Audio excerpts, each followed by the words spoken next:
struck me, so I'm going to read it again. So it's starting on page 66 and how it works and going into page 67. So it's talking about the as inventory and starts 2/3 of the way down 66. So we turned back to the list, for it held the key to the future. We were prepared to look at it from an entirely different angle. We began to see that the world and its people really dominated us. In that state, the wrongdoing of others, fancied or real, had power to actually kill. How could we escape?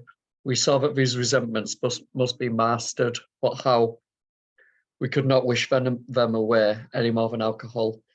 This was our course. We realized that the people who wronged us were perhaps spiritually sick.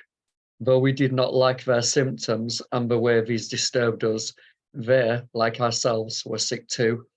We asked God to help us show them the same tolerance, pity, and patience that we would cheerfully grant a sick friend.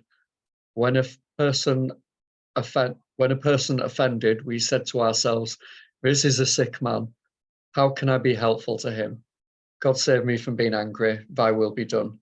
We avoid retaliation or argument. We wouldn't treat sick people that way. If we do, we destroy our chance of being helpful.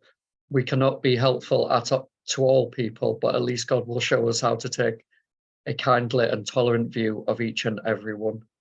Referring to our list again, putting out of our minds the wrongs others had done, we resolutely looked for our own mistakes. Where had we been selfish, dishonest, self-seeking, and frightened? Though a situation had not been entirely our fault, we tried to disregard the other person involved entirely. Where were we to blame? The inventory was ours, not the other man's. When we saw our faults, we listed them. We placed them before us in black and white. We admitted our wrongs honestly and were willing to set these matters straight. With that, I'll pass it over to you, Paul.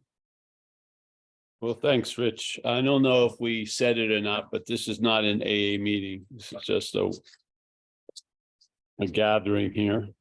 This is obviously the instructions of the first inventory.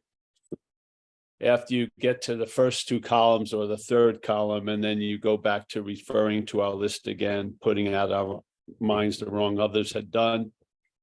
And I always recommend Joe and Charlie, if you haven't been introduced to their recordings. They used to go around the world, I think, but I saw them in Sacramento, California, and do a 4-day workshop on the Big Book. And their way of describing it really set off a light going on in my head about my role in it all, which is the fourth column.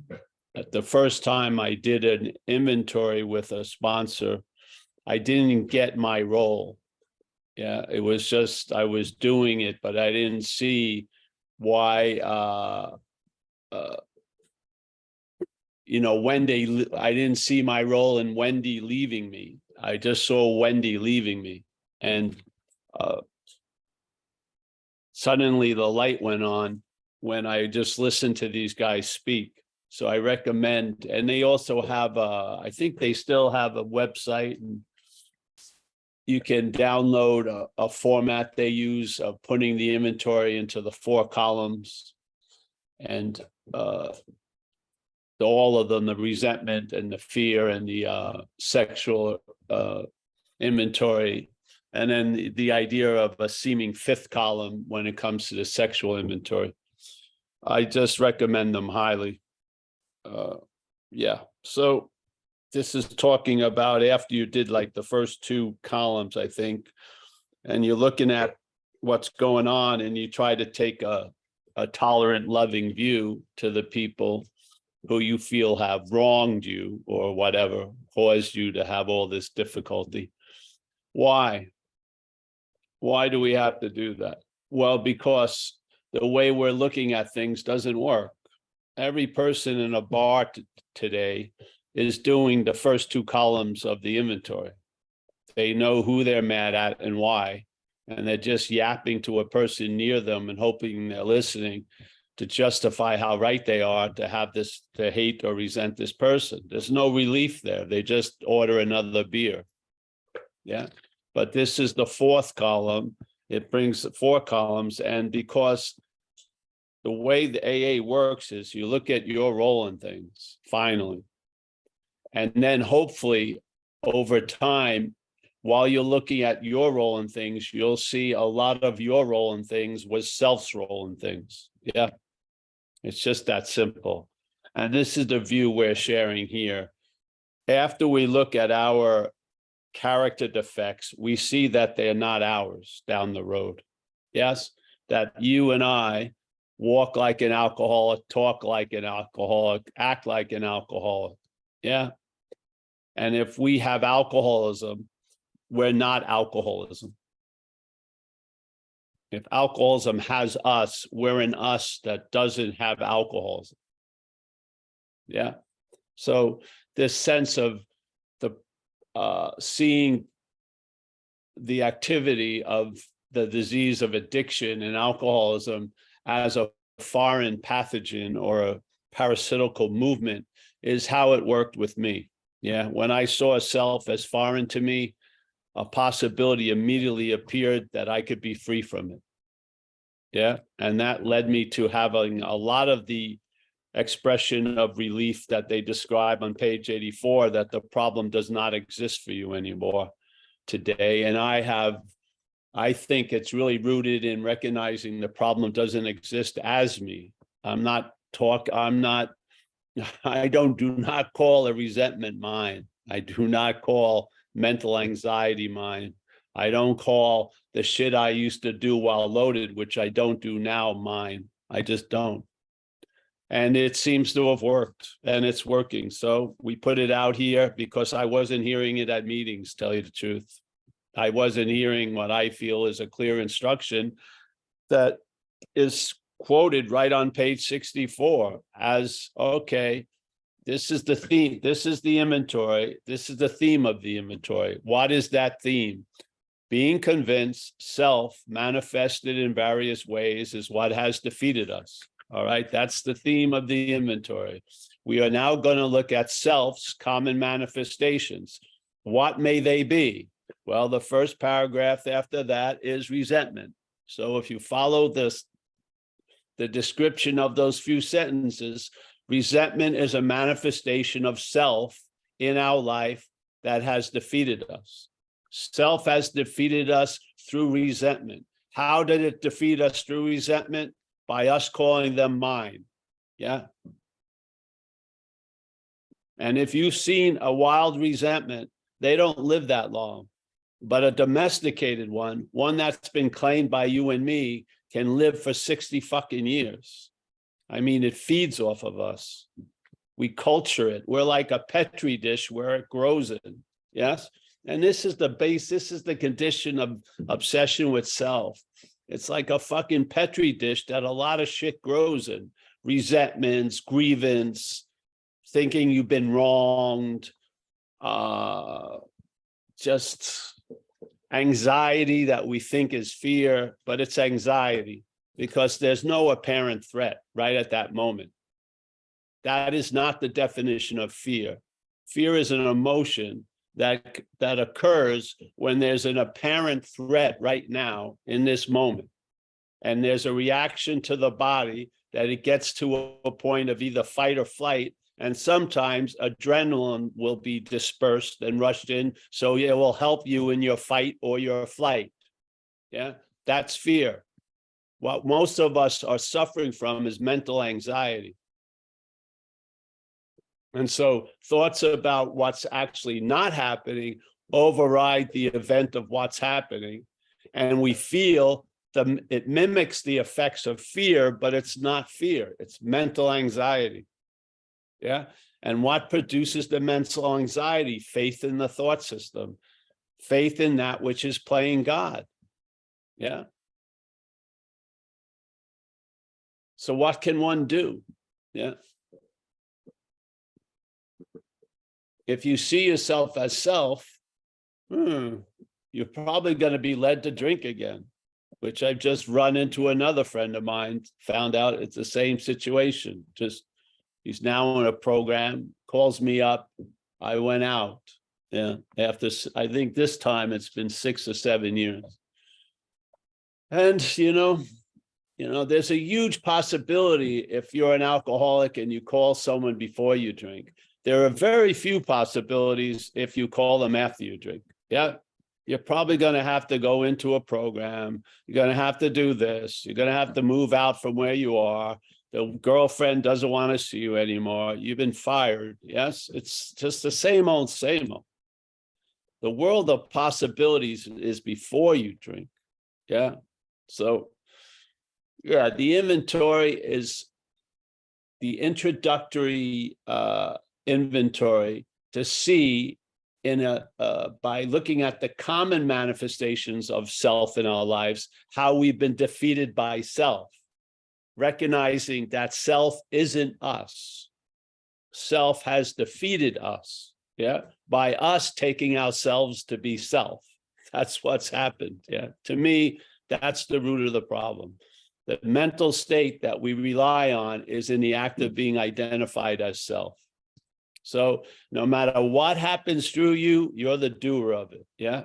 Do you really believe some of the nights you ended up in jail, you set out to go to jail when you started the evening? Yeah. Did I? No. I started doing some shit. Consequences occurred and I ended up in jail. The amazing shit was I was so out to lunch, I would get out of jail and do the same thing and end up in jail again and be incredibly surprised that I was back in jail. This is called living a life out to lunch, really. And to me, this is what the head does. It uses us for transportation, and we're the last one to know that we're fucked usually, which is mind-boggling. Yeah. A stranger can recognize I'm fucked. If they have any experience with an addict or an alcohol, one look at me, they would know I was fucked. While I'm wondering in the mystical realms of possibility, what's going on? What's the meaning to this? You fucking have active alcoholism and it's a huge elephant in the room and you're not noticing it. Anyone can see it except us. I have my nephew has been going in now for years. And the other day I heard from him, which means that's a good sign. And it was amazing. He was in a rehab that he just came into a rehab that he was in 20 years before. Now you want to tell me that's a large life he's been living for 20 years? That he was in a rehab and then it's just tightened up and he's back in that same place? It's unbelievable. Yeah. The bondage of self is a shared adventure. Yeah. And recognizing the commonality of what we suffer from will give us a way of seeing the uniqueness of this aspect of disease. It's talking to us as us. Yeah. You got to break that relationship or admit you can't, obviously. But at least have an understanding that resentments are not yours. Fear is not yours. Harms done to others, you were compelled to probably do, or you were driven by 100 forms of something, or it was imposed upon you, or you made decisions based on self that put you in these situations. Yeah. Does that sound like an autobiography of you? No, it doesn't. It sounds like something has taken all of us over, and it's so common when we meet, yeah, that I know how it was for you and you know how it was for me, because we weren't uniquely suffering. We were suffering under the same thing, a bondage to an idea of self. And so the suffering looks quite similar. Yeah. So if I would have heard this, this platform would never have happened. But I was tired of having people going into an inventory with my resentment, my fear, my harms done to others, and leaving the inventory with my resentment, my fear, and my harms done to others. Yeah. There's a possibility you can see they're not yours. And maybe if they're not yours, you can actually be free from them. Yeah. And so it is. This is how it is in this life. The problem doesn't exist for me as a basis. It's not like a phenomenal, unique experience during the day. It's the new basis of my life. For years, the problem does not exist as me. For years and years now. Yeah. I'm not working out 12 hours a day and then expecting I'm going to have to work 13 hours a day next week. No, it's been quite disarming. And, like we say, you work the steps, the steps start working you, and then you're living the steps. Yeah. It's that simple. The recovery progresses and you get to a point where you're in the habit of being sober. Yeah. It's a habit, a very strong habit. Yeah, it's very difficult to break that habit. It is. You got 35 years of a habit of not drinking. That's fucking galvanized steel. I'm afraid. No, you're not. The head is yapping. You're not afraid. I have a great assurance that I'm sober.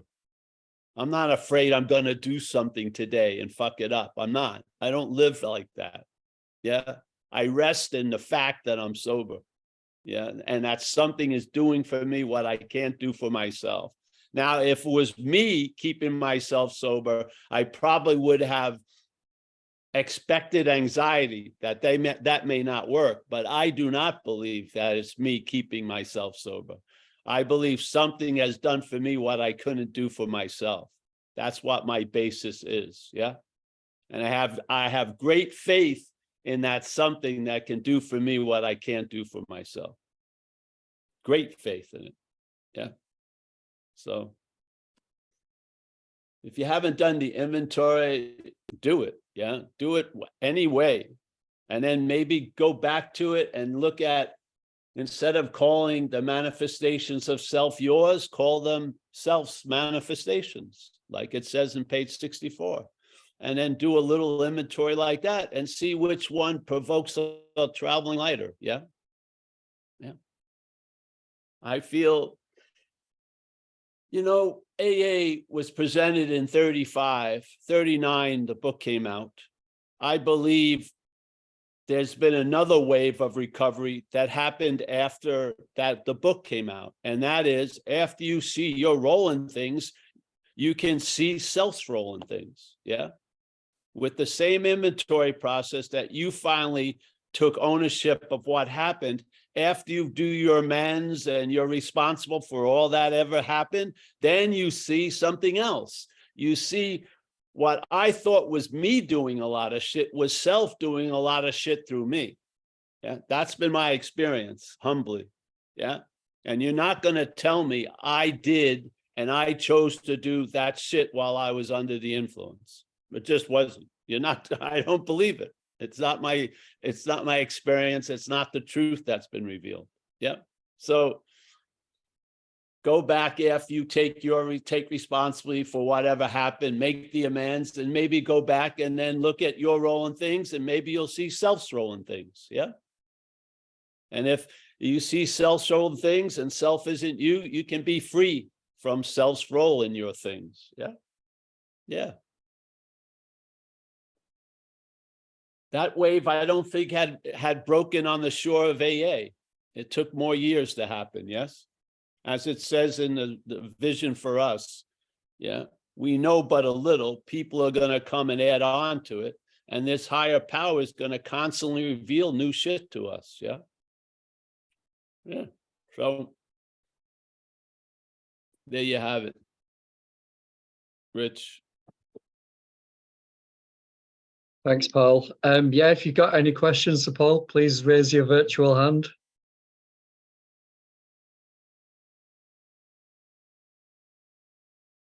There's a question for you, Paul, from, is it Dana?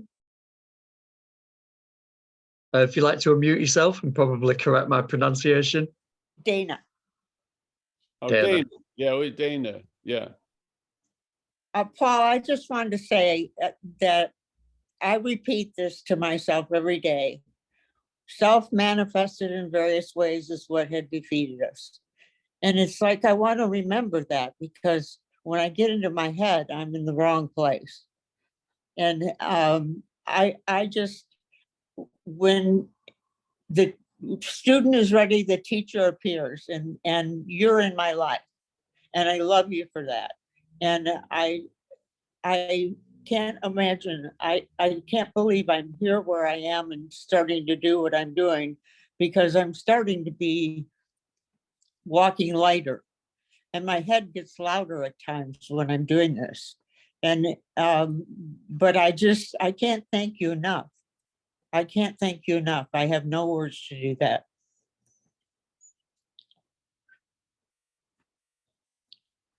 Well, great. Yeah, this is the point. Yeah. Hopefully, this simple understanding can bring you relief. Yeah, that's the point. Traveling lighter. Yeah. What is the bondage of self? What does it look like? What does playing God look like? Why not get clear about certain things? I mean, quit playing God is the most important statement in the book, because the book is a linear presentation. And the great principle of the recovery is turning one's will and life over to the care of something other than you. That's preceded by, first, you got to quit playing God. It doesn't work. What is it that's playing God? And are you doing it? I don't believe you're doing it. I believe the mental state is playing God. Yes. I believe when you wake up in the morning, it starts telling you how the day's going to be before you even get up for the day. That's playing God. When it tells me it's going to suck, nothing's ever going to get better, that's playing God. Yeah. Now, if I am identified as that, and I try to quit playing God, that's playing God ad infinitum. Try to see it work. If I see I'm not that which is playing God, I can quit that. Yes. The head is playing God. You are not playing God. Yeah. You can see the head as other than you, and you can quit playing God. Yeah. If you try to make that which is playing God, quit playing God, it's going to be playing God around that. Yeah. So there you go. This is where I found relief. I did not find relief by trying to rehab self. I found great relief by seeing I'm not that. And then when it appears, I bring it to step 6 and 7. Yeah. And I admit I am entirely ready to have this stuff reconfigured or removed or whatever. And I humbly ask that power that has gotten and kept me sober to do it. And I have great faith in that which has gotten me sober, because nothing else could or did. Yeah. Maybe there was other things could, but nothing ever did. Yeah.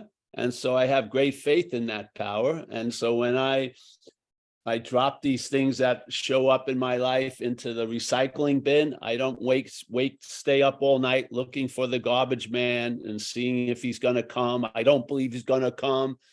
I just have an assurance that when I wake up, it's gone. And it is. Yes. There you go. So here we are sharing it, because yeah. How many people have you met in AA?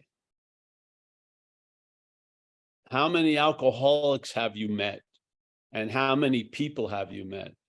Most of the people I met in AA, I met alcoholism. Alcoholism called me. Alcoholism told me how everything was fucked.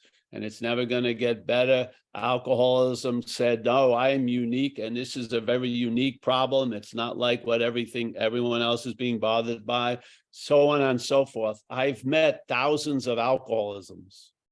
I have. And I can foretell their future with just 2 minutes of listening to them. I can tell you're going to be fucked, bro. Yeah. I don't know the particulars, but I'm pretty sure you're going to get fucked because there's a giant elephant in the room that you're missing. Yeah. So when you tell me what this is doing and that's doing, all I see is the elephant. Yeah. Yeah. So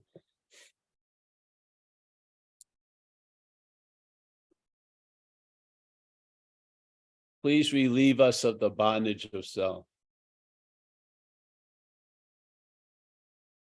What's that? What's the bondage of self?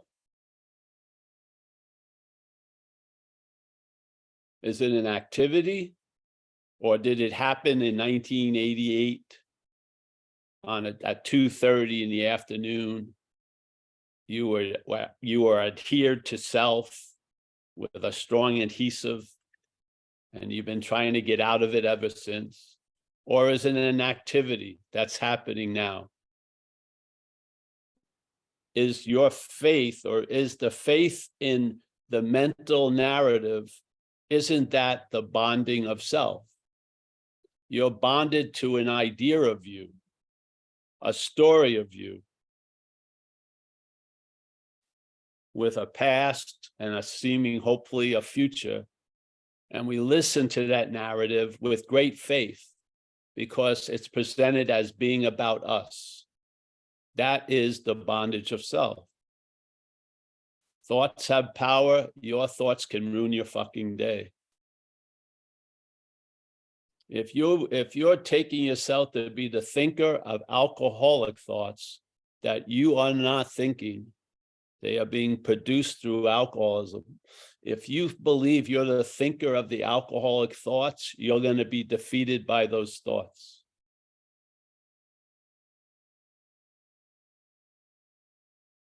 This is the bondage of self. The bondage of self allows self to defeat you through its manifestations. That's what it does. Yeah. You're calling self shit your shit. You're calling alcoholic thoughts, addictive thoughts, your thoughts.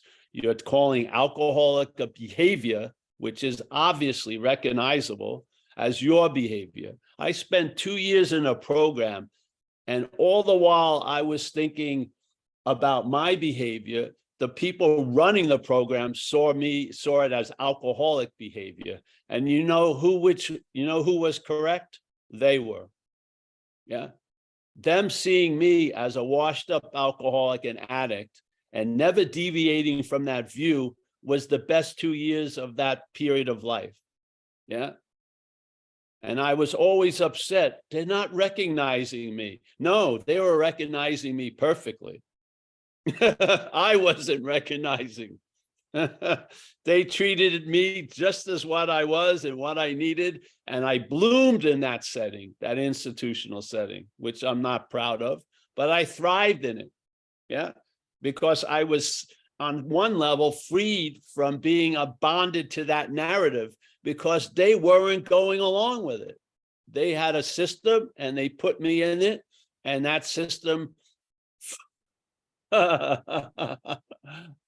didn't look like my way. And I left after 2 years, and I didn't like them and shit like that, but I had to begrudgingly admit my life looked better with them running it than it ever did with me running it. That's a fucking pretty obvious, I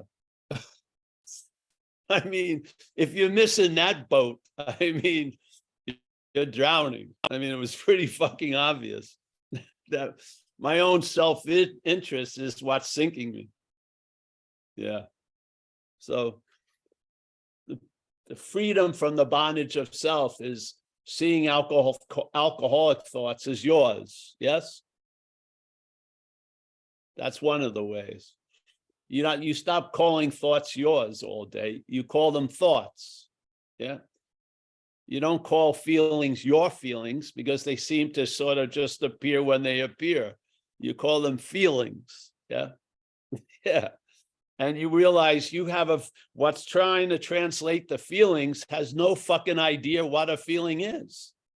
The head says excitement for a trip is anxiety. The head says lust is love. The head, yes, it does. It's insane. It's incredible. It doesn't, it's just like it's a specimen comes under, it just puts the same fucking brand on it. The same, okay, meat, meat. Just, I mean, we're living under its fucking. Have you ever had this experience? We always bring it up, but you work all day, you go home, you eat, and right after dinner, the head tells you how your day was. It sucked. Now you were there the whole time. Wouldn't you know it was sucking when it was sucking? Or are you on like a 10-hour delay and you've got to wait for the head to tell you how things were? Doesn't that tell you something?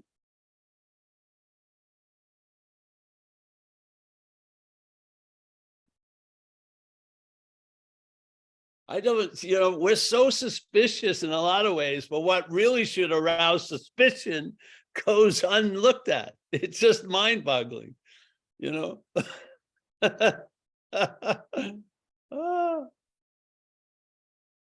I'm anxious about my trip. No, you're fucking excited about your trip. I'm anxious. No, you're not. That's called excitement. You're going to Hawaii. I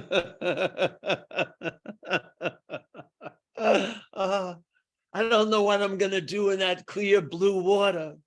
No, it's excitement. Yes. Love, lust. This is what happens with the love affairs of the early times in AA. You know what I mean?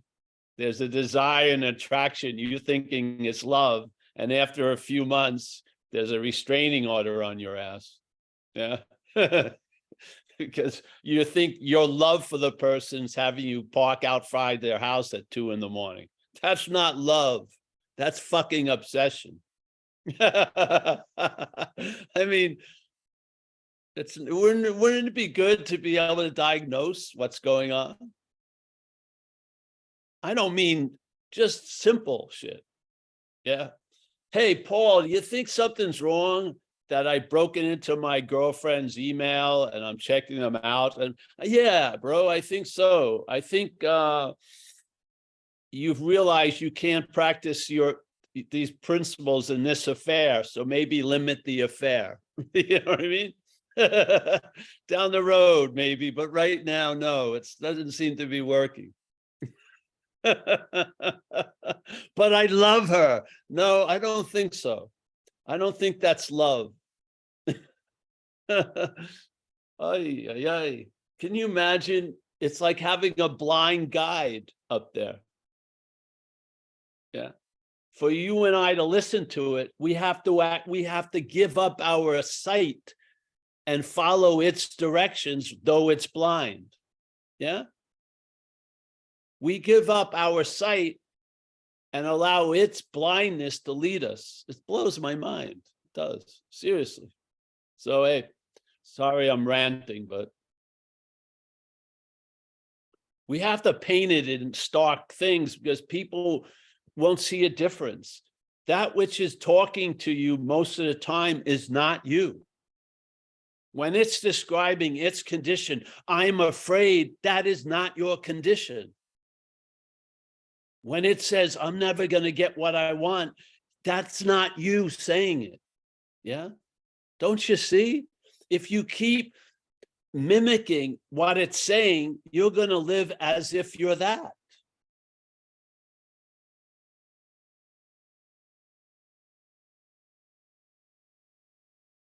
It gets away with murder. Oh, can you imagine believing you hate yourself? That's fucking incredible. You do not hate you. Something may hate you. You do not hate you. You are not your own worst enemy. No, self may be your own worst enemy. You are not your own worst enemy.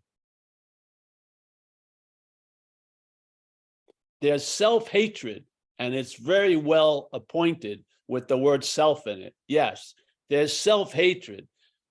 You do not hate you. No fucking way.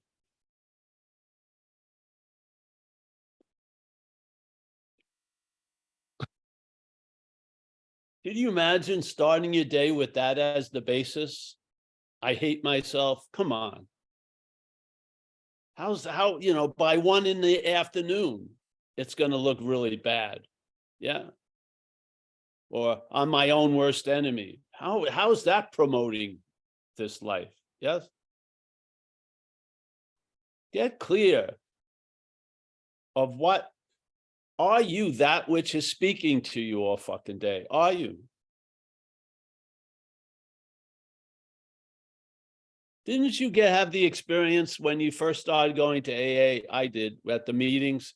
I'd be there and I felt terminally unique. It was incredible. I felt like no one thought like I did. No one felt like I did. No one had done the heinous things that I had done. And then I had my ears, thank God, were open. And I would listen to people share. And they would share about their thoughts and their feelings and what they did. And after a few months, I could only come to 2 conclusions. How did these people get my thoughts? Or they're not my thoughts. We're having a shared experience thinking it's a unique phenomenon. We're being driven by the same driver, all of us. And we give it the name self. We have its thoughts, its feelings, and its reactions to life. And the bondage of it is we're calling it my feelings, my thoughts, and my reactions to life. And how funny if our whole story is that we're so unique that you and my reactions look quite similar if you have alcoholism and I have alcoholism. And your thoughts and my thoughts look quite similar. And what you do and I did looks quite similar. You don't see something to question there?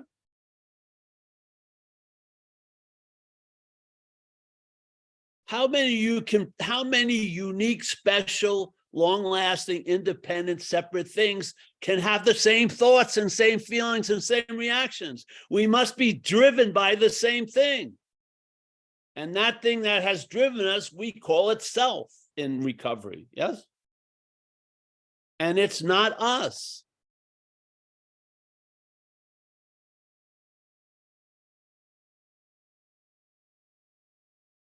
And in the act of being identified as it, you will feel as if you are an us, but you are really identified as a self. Yeah. And you'll fight for the self. You'll defend the self. You're willing to lose your ass to save your self face. Even after the anatomy class in AA, which is, hey, you got to be willing to save your ass instead of your face. When I came in, I thought my face was my ass. I was trying to still look fucking cool as a washed out fucking drug addict. It was ridiculous.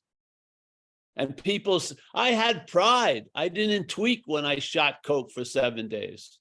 Just like you have pride at a job. I had pride in my little fucking addiction world. I had a big face to save. That's insane. My ass was sticking out, dragging across the gravel, and I'm thinking I'm looking cool. I needed to have an anatomy class save my fucking ass. Yeah, by admitting I can't. Yeah. So I have a distinct sense of self as other. I do not believe it's your amigo. I don't believe it's a service animal. It's going to help you. I think it has a parasitical nature like a snake, and sooner or later it's going to bite you. I just do. So I like to see it as other, and then I can start becoming free from it. Yeah. Yeah.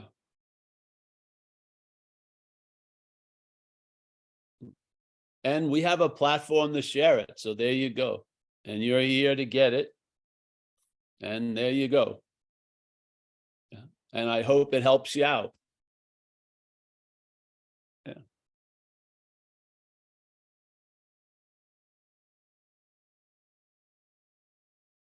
You Yeah. ready for another question, Paul? Yeah, sure. Okay, Walter's got a question for you. If you want to unmute yourself, Bill? Walter. Yeah, good morning, everybody. Good evening over here. You know what it comes to, what it comes down to. Good evening, Paul. What it comes down to, what I see all the time, this point about self. Like, I've been sober before, years. I thought, and I was really waiting. Okay, 1 year sober, 2 years sober, and then this. I understand it, and then my whole life will change. I went out.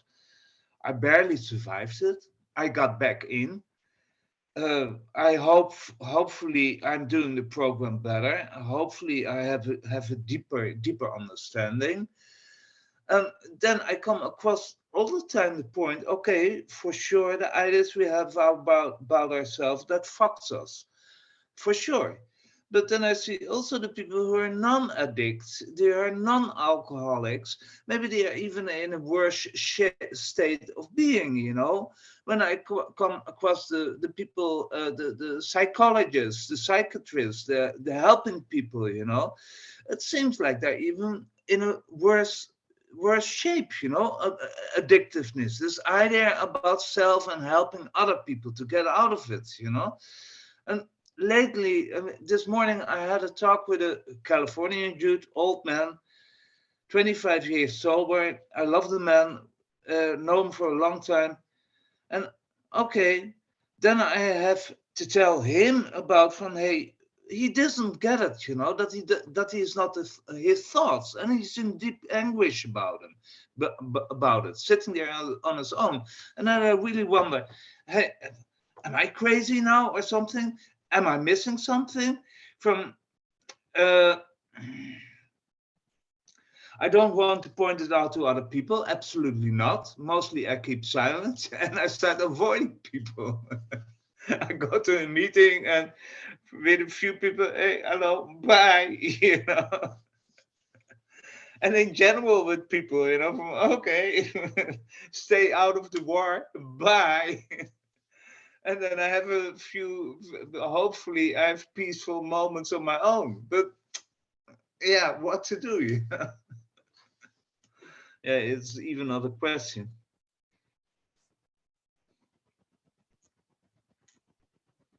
I even get suspicious about gurus from people I know they know it, but I start even getting suspicious about them.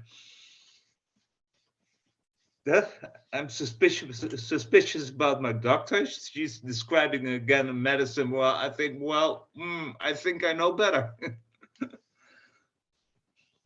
Well, Walter, on some of those things,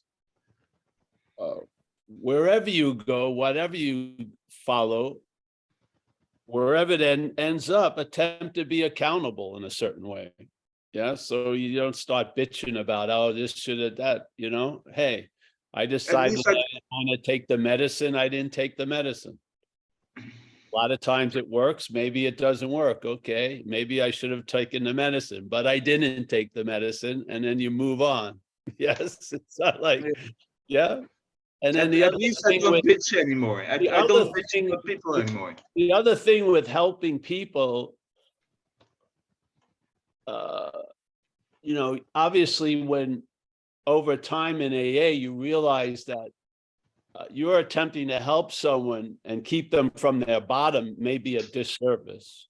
So for sure, you start feeling that something that sort of got you sober is at play in their life, and your role is just more as a tool to be employed, not the big mover and shaker. And also, you grow into realizing you're not in the outcome business concerning whatever's going on. If I was looking for like 80% sign of each Zoom square, getting it, I'd be like, my stocks are going up. No. It's just, I don't care. The point, I'm compelled to share. If whatever happens is not my business. Yeah. Now, I had to go through a lot of disillusionment in a lot of ways. Yeah. But all those disillusionments were just popping conceptual bubbles that probably needed to be popped. Yeah. So, yeah, you just, I've been sharing since 1991 in this angle, since I know. years of sober. I have run into a lot of gratitude and a lot of resistance and a lot of judgment and a lot of this and a lot of that. And to me, it's all the same water you're swimming through, tell you the truth. And you just, you have a seed assignment and you're fulfilling the seed assignment, and the numbers I don't care about. I'm just fulfilled by sharing, because I would have been really happy to hear what I'm sharing when I was younger in AA. I would have. So, oh, for sure. You know, I had a small talk with my doctor, and we talked about my alcoholism, whatever, you know, describing what kind of medicine I had, Zoster, you know, so it's painful. And I popped out from, well, I feel kind of bitter, you know, because she gave me a compliment about staying sober, and I went really far and said, well, that's not the problem anymore. But I popped up, yeah, I feel kind of bitter, you know, that nobody ever could explain me properly, even not in my earlier life, what the fuck was going on with me, you know? Nobody ever explained me. Probably people were blown away by my intellect or whatever, I don't know. And I've been around, but nobody could make it clear to me. But nowadays, you know, therapists are popping up, you know, they're 20 years old, they don't know shit, and they're playing therapists, you know, unbelievable. You know?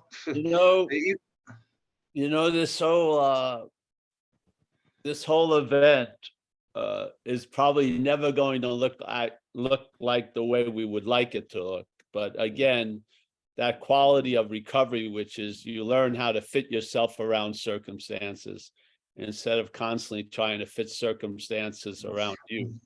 I still have to learn this. You come to peace about a lot of your own shortcomings, and I'm not using the right language, and the world's shortcomings. It's just the way things are going.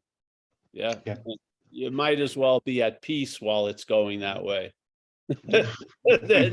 Sure. I do my best. It doesn't work all the time. You know, it's just see, it's weird to auction off peace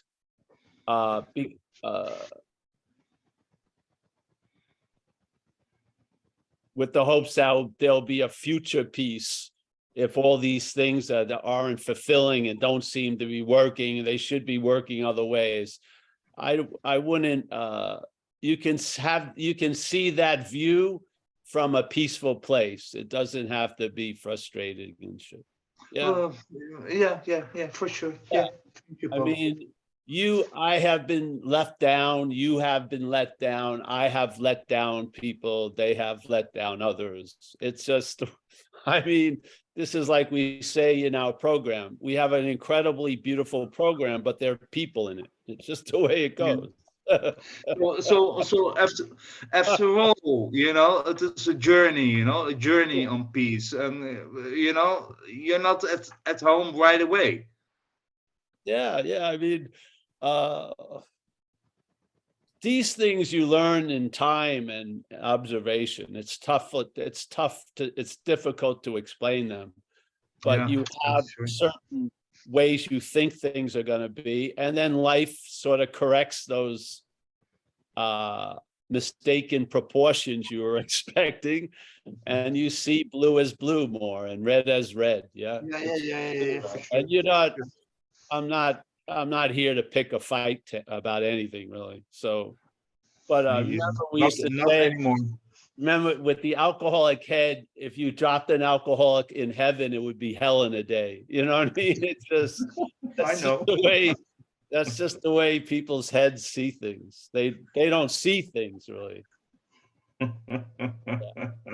So I don't know. I've come around a lot. I can't really, you couldn't paint it as a path of how to get there. It's just life will tend to, you know, blunt the sharp edges and get you more rounded. I do. I feel, yeah. And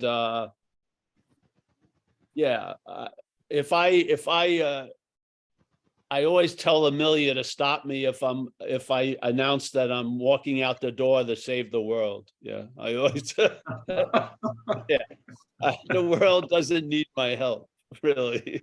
Let's do We had our enough of those in the small motherfuckers. pond I'm involved in, you know, the small little area that I'm living in, the people I can affect.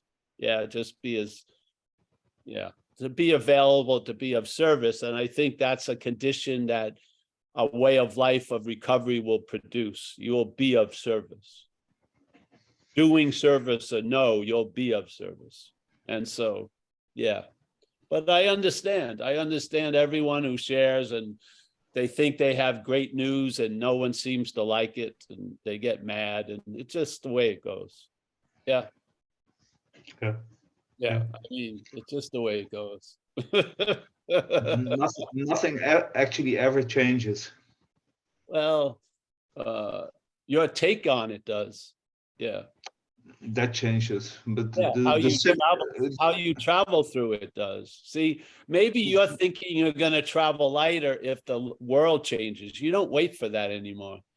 no, Travel absolutely not. lighter as the world, through the world that it is. Yeah, I and mean, then if it changes, great. If it doesn't, hey, whatever. But you don't allow that to dictate your traveling lighter. No I way. see a lot of people also within the AA. I mean, over here, they want to change the world and about the conspiracy and about this and that.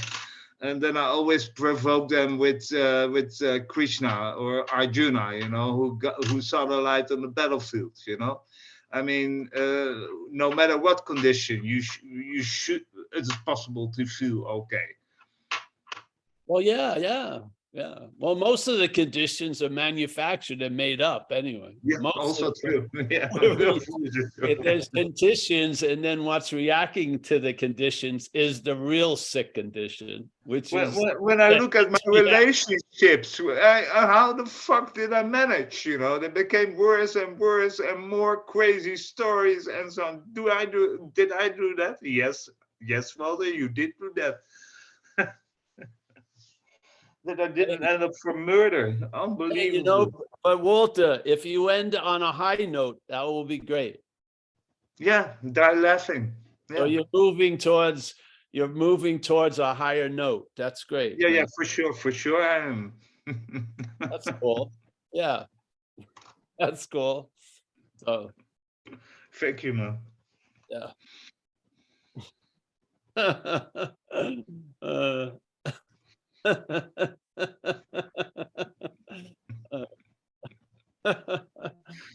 Yeah, life. How the square becomes a circle, you can't really describe, but you're rolling a whole lot better. Yeah. That's all I can say. You can't describe it, but you're under a process in a way. Like we like to say, you know, just stay on the operating table, don't get up, don't play doctor. The process is rounding you into certain conditions that you can't imagine. You don't have it's above our pay scale to imagine how much better we can be, really. And so we relinquish all those opinions and shit and all those takes as being the final take. And we stay like an open book for someone else to write more of the ending, so to speak. Yeah. And the surrender has a lot of different feelings to it. Actually, my life started to change finally, you know, to get rid of the whole addiction stuff after trying. When I surrendered, you know, from hey, I don't know, I just don't know. Yes. From help me, I don't know what to do anymore. And then slowly, things started to improve. Of course, still disasters happened physically, but still, you know, it's Yes.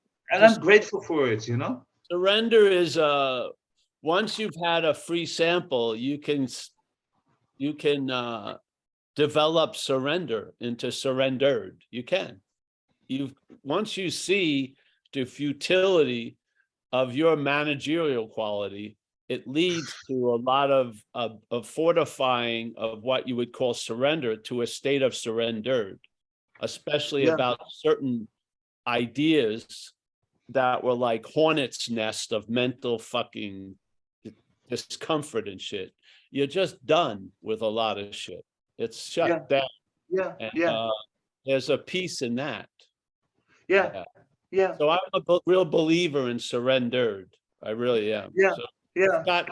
if you have had an event of surrender, build a temple on it and call it the temple of surrendered. Yes. I actually had a few times this divine intervention, you know. Yeah. And from wow, how is this fucking possible? Although I didn't sleep, I'm half psychopathic, I'm under the influence of alcohol. But I took it totally the wrong way, you know. It was for me a motivation to use more willpower, you know, to clear up and so on. I Well, your didn't head understand. took it the wrong way. You Yeah, still took it the correct way. It's just been an unsuspected resource. yeah, The head- well, I still went on another other run, you know, who took Yeah. years, and no, I came back. But you've never lost what cannot be lost. That's the beauty of it. The value system in the head is you can lose what you value so much, but you are the value that can't be lost. The sense Yeah, of okay. I mean, no, even it's if I'm really totally true. drunk, I'm still Buddha. No, it's really true. That sense of being is the value that can't be lost. It can't be measured. It can be shared. It can be expressed. Yeah, yeah. And it can't be explained. You can't explain how a sharp point becomes a circle, you know, but you can go through it, which is awesome. And it can be very, very intimate. It's an intimate transformation that you have been an observer of over these years that has brought you maybe to a great point of gratitude and awe, AWE and honor. Oh, for sure, I know something dramatic has changed things in this life. I do. Oh, for sure. I nowadays I have moments of such a deep peace I never had before in my life, you know. Yeah. Although exotic trips, beautiful love affairs, excitement, whatever, you know, I never could find this peace, you know. Sometimes for a few seconds, you know, and now it's just there, beautiful, you know. Yeah. So in a weird way, when you have that sense, whatever you had, all those opinions you had about should or shouldn't, everything seems to have worked to this point. So there you go. All the failures have had great value. All the successes have had value. Everything has value. Yeah. Inshallah. So yeah. Well, I'm happy that you spoke out today, Walter. You're a lifetime member of Zen Bitch Slap, knowing it or not. So okay, thank you. Grateful that you say that it was not stupid. No, none of it's stupid or not. None of it is, how we see things and the way we see things. So how we see things is awareness. That's us. And the way we see things can always be worked out, and there's got some humor and they've got some whatever in there. But that how we see is we're awake. Yeah. That's how we see. The way we see is different.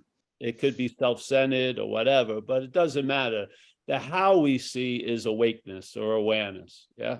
That's the shared condition, the underlying, truly shared condition. Yeah. Yeah. that will override the mental shared condition of alcoholism and addiction. Yeah, it'll override it. It overrides madness. It does. You get, yeah, we're in good hands. That's the news of the day. Yeah, yeah. So anyone else, or we'll take, oh, Michael Stacy. Yeah, that's the one. Hey, Paul, thank you. Thank you, Rich, for your hosting today. And I have a question that I got through chat. If I can get it up for you, please. Okay, the question is, so bondage is self, part of our fallen nature?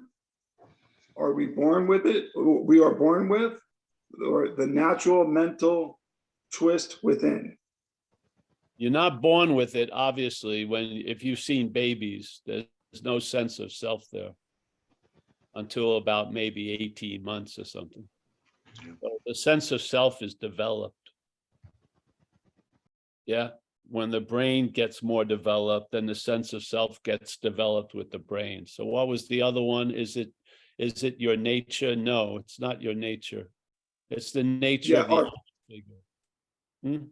Our fallen nature, yeah. I wouldn't call it a fallen nature. I would say it's a mental nature, and we are of a spiritual nature. If you want to use terminology. And what was the other one? Part of the mental twist. Well, it's the basis of the mental twist. Yes. Yeah. So the system of, let's say, the mentalness is centered on this idea of self. So the dominant system most of us seem to be straddled by is self-centeredness, yeah, to some degree or another. So the system is centered on this idea of self. Now, what's that idea of self? Well, in one vague way, it's the idea of being a long-lasting, independent, separate entity, yeah? So therefore, being that, the thoughts that are happening are private thoughts because I'm an independent, separate entity. Yeah, this is the action figure. All right. Then there's the feeling, the sense of self is the feeling of being the doer, the thinker. Yeah, the haver, the loser, the seer, the taster, the toucher, the smeller, the hearer. Yeah, even though hearing goes on without a hearer, feeling goes on without a feeler, tasting goes on without a taster. Yeah, doing just happens without a doer. The belief that our head is centered in is that you are the doer, you are the seer, and so you're more important than the seeing and the doing. Yet you're not important at all to the doing and seeing. Doing and seeing happens without a doer or seer. Doer and seers do not happen without doing and seeing. Yeah, so look at the emphasis. Does your head emphasize the seeing or does it emphasize the seer, called Michael? Does your head emphasize the hearing or as the hearer? Obviously, the head emphasizes the hearer at the expense of the hearing. It emphasized the seer at the expense of the seeing. What more do you need? It explains quite a lot. Yeah. So the mental nature has a hierarchy, and I believe that hierarchy is off, way off. It has that which comes after, the idea of the doer above doing. It has that which comes after seeing above the seeing, the seer. Yeah, this is why we say there's the hearing of the message, and then when you're not getting it, there's the hearer of the message. Yeah. Yes.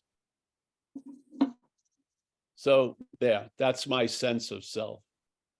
Thank you, Paul. The sense of self is the claiming of what's going on, and to remember and to imagine that claiming, it's pictured as you as a body. So if you go into your memories, you're thought of as a body. you're remembered as a body. When you remember when you were in Hawaii 5 years ago, you're pictured as a body. Yes? Yes. When you're worrying about you in the future, you're pictured as a body. So the memory is a mental activity, and that memory system is centered on self. Do you remember a life lived as a body? Yes or no? Yes. Yeah. Check it out. There you go. What do you want? You want to have an embroidered explanation? Embroidered it isn't. It's mechanical. Right.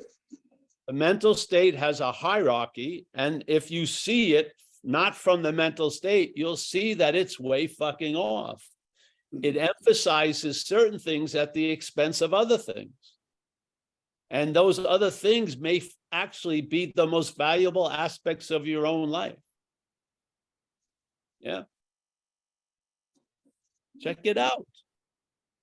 When you're remembered, when even in dreaming, when you're dreaming, don't you see a lot of bodies in dreaming?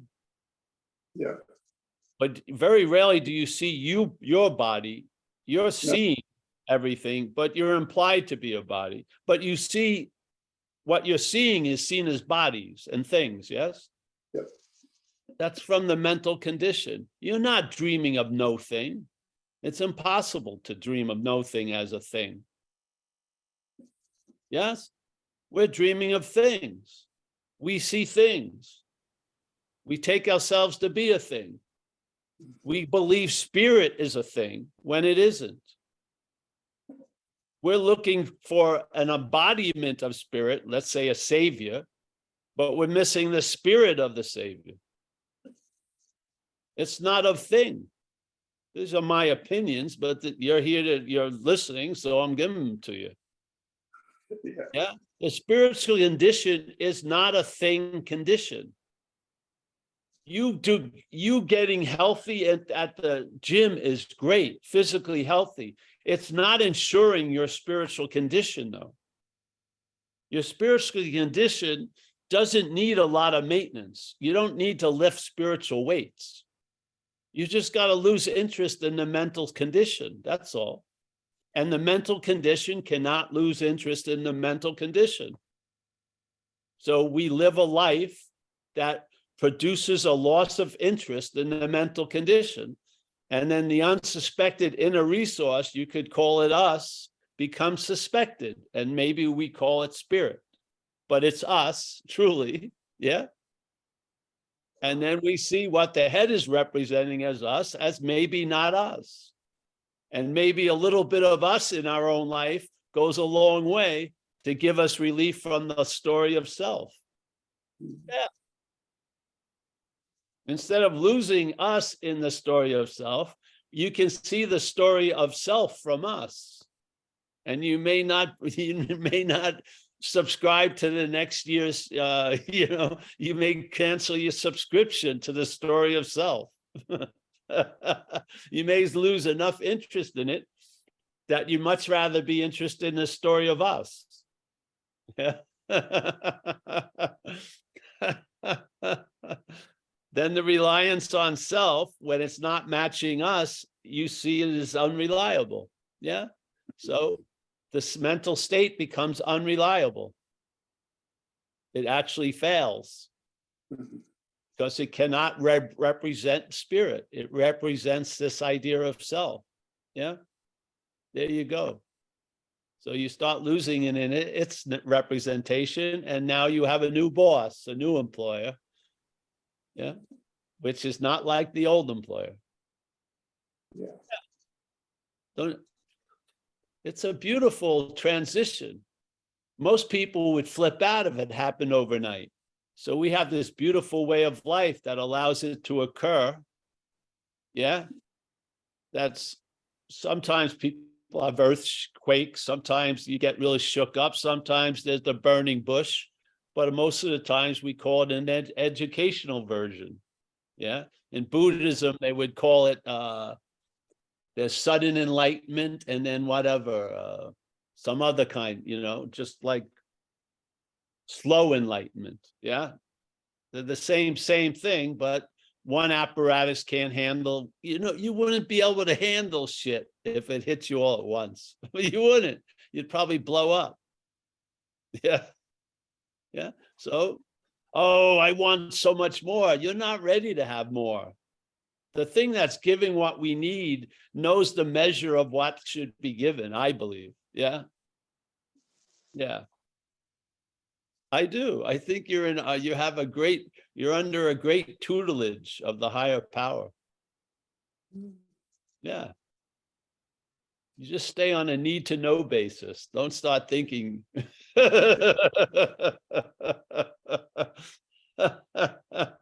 Yeah.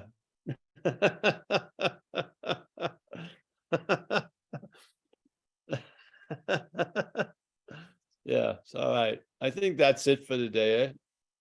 Yeah, thank you, Paul. And Paul, by the way, for all those in the meeting, I put the link to the Joe and Charlie workshop on the 4 steps specifically in the chat. Oh, that's nice. Yeah. It's been a long time, but that really was that was a big moment of a real upturn in sobriety. I was about a year sober, 6 months sober. I think the first one I went, and I went for 3 years, and then that was enough. Yeah. But it really, you know how the book is so simple, but a lot of times it seems to go over our heads. It was really beautiful. They described it so, it was just, man, it was great. I had a lot of respect for those guys. Yeah. So, yeah, pass it on.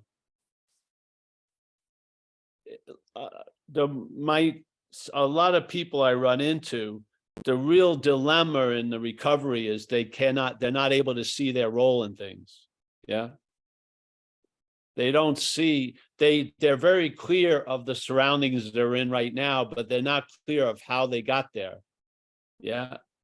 So my nephew's very clear of all the shortcomings of the rehab, but he doesn't realize what brought him there. So he's bitching and resenting, but they didn't invite him over. I mean, yeah. So this idea of seeing your role in things, and then hopefully after you start seeing your role in things, seeing self's role in things, to me, I believe is the next wave of recovery. Yeah. Yeah. Yeah, I do. So, well, I'll see you. Let me say goodbye to everyone. Thank you, Michael. And thank you, Rich, here and now for running the asylum today. Yeah. We got John in Florida. Nice to see you, John, as always. Greg, are you in Minneapolis now or no? I'm north of Sacramento. Oh, you are? Wow. Yeah, eating a bagel, or just ate a bagel. Getting around, bro. Okay. I was wondering if you were parked right in front of my house. I was thinking yeah. No, not doing that shit no more. All right. All right, just checking. All right, man. Mickey, Have a great day. Thank you. Mickey, the matriarch of Madeira, I bow to thee. Yes. We got Marcus P. Pruma. Hey, nice to see you, Marcus. Nice to meet you. Joseph C., my friend in France. Yes. Rob in Kentucky. Oh, the adventures of Rob in Kentucky. Yeah. Andrew, nice to see you, Andrew. Sean, yeah. There's a big canary today you can swallow. There you go. Walter, thank you, bro, for your participation. Gary C., I'm very happy to see you at your own place. Yeah. Thank you for all the donations and stuff. Mia, are you in Pismo still? Somewhere. Oh, great. Nice to see you, honey. Al Vegas. I'm going to have some of your biscotti right now. Yeah, that you made. Vegas, nice to see you. Maria.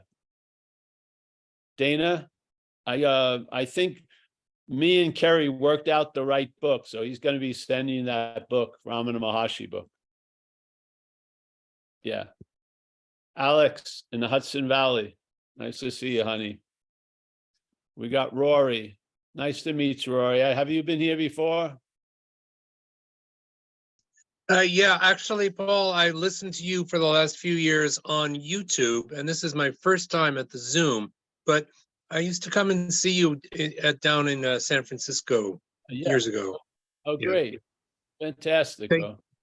Thank you for your message. Oh, nice to see you, man. Yeah. Roman M. I'll be seeing you shortly down there.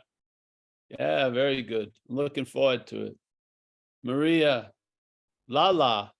Nice to see Lala. Cassandra, Christopher, our man in Mammoth, Fletch, Christine in Kona, Jane G down in Mill Valley area. I like that little sun as a heart or something. That's cool.